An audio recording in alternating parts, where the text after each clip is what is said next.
Quick history lesson. This is Pico, no de gallo, star of a controversial Newgrounds game from 1999.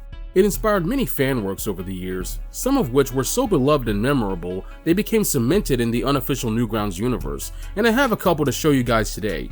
The legendary Pico's Cousin series. They were done by a user called Magna.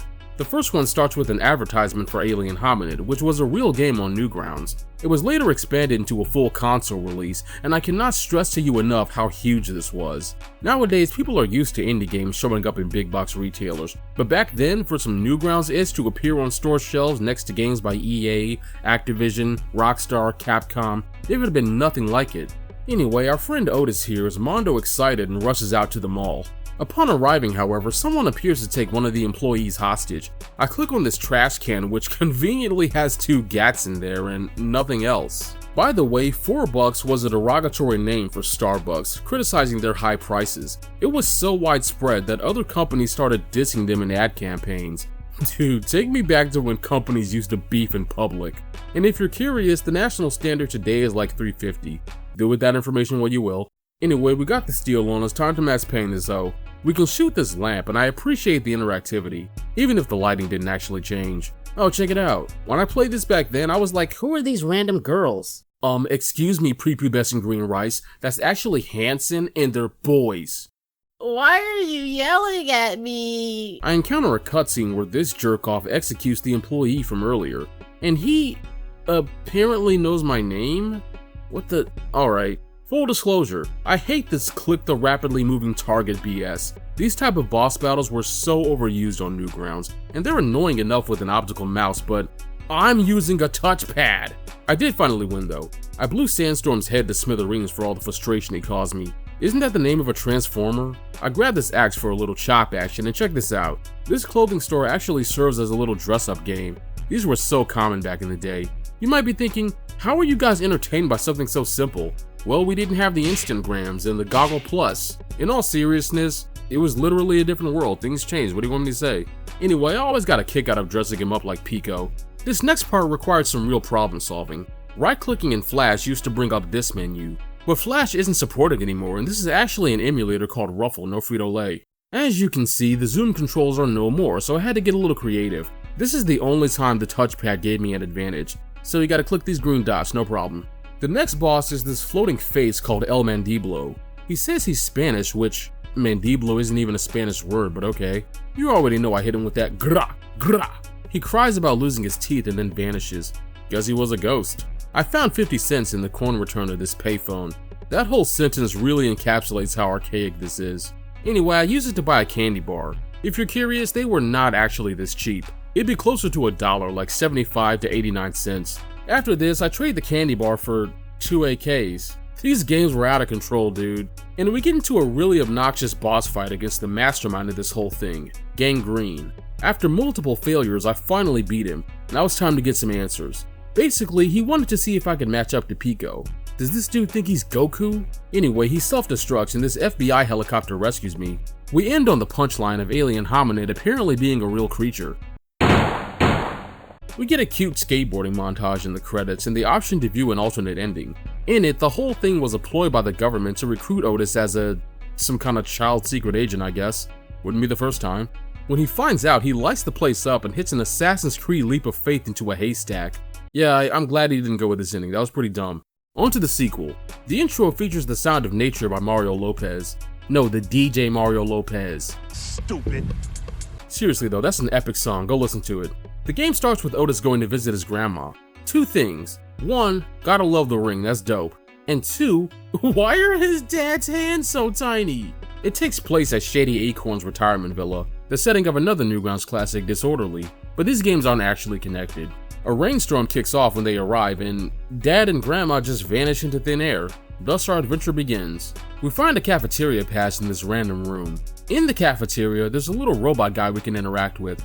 Another quick history lesson, this is Alloy, a creation of Mind Chamber. I used to draw so much fan art of this character. Anyway, Mind Chamber is a brilliant, multi-talented creator who worked on a lot of Pico stuff, and is still going today. Back to the game. I used the cafeteria pass to get this guy a piece of literal feces. He gives me the key to the meeting room, and I gotta say, I've always appreciated this game's atmosphere. With the rainstorm outside, I always found this place to be cozy. And it might not look like it, but there's so much environmental detail. Peep the VFD screen on the soda machine, where these individual leaves you can dig through for items. The whole place feels very lived in. You can even flush the toilet. We don't care if employees wash their hands. What? I used the hammer to break the glass, and to tell you the truth, I never found the third quarter to buy a soda. I couldn't remember where it was, and I just stopped looking. But I believe the soda was a health item. In the next room, we encounter our first boss, Osmos, the cousin of Alucard from Pico School. It's another click the rapidly moving target game, though to be fair, so was the original Pico School. I somehow managed to beat him and blew his face off because it's more satisfying than the actual fight. Then this quick time event eats a chunk of my health. That's cool. There's a dress-up minigame in the Lost and Found. I dressed him up like Pico again. It is tradition. I run into the cousin of Cyclops from the first game. Should've just titled this one Attack of the Cousins. This character doesn't have a name, so let's call him Dickweed. Dickweed here gives me some long speech about how he and his gang are working with some aliens called the Penillions to take over the Earth. Never cared about the lore, I'm sorry dude. Hit him with the pump action, blah blah, so I'm out. We rob his gear and have to solve a math equation to reach the next area. It's 1309.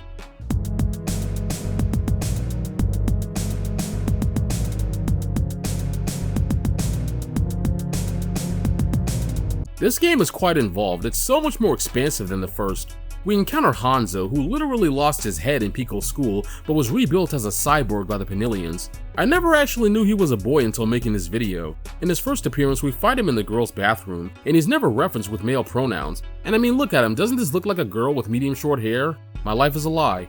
I take Hanzo out and run into Alien Hominid. I guess this one makes sense. Aliens working with other aliens, why not? I take the key from his neck and the laser gun, which I regretted immediately. I forgot I used to avoid this thing because the Uzi is more effective, believe it or not. Oh well.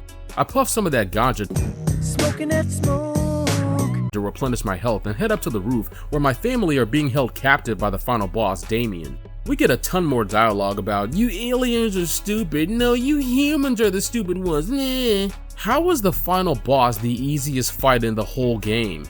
Oh, because it wasn't the final boss. Whatever, I'll whoop the UFO too, I'm dangerous. And once again, the day is saved. The family flees by car knowing the Penillions will return one day. Like I said, I don't really care for the lore. There's all this stuff about Pico and Otis being hunted because they have some sort of warrior gene. I don't know, I just think it's kind of dumb and unnecessary. But it's a happy ending because Otis finally gets his hands on the Alien Hominid game.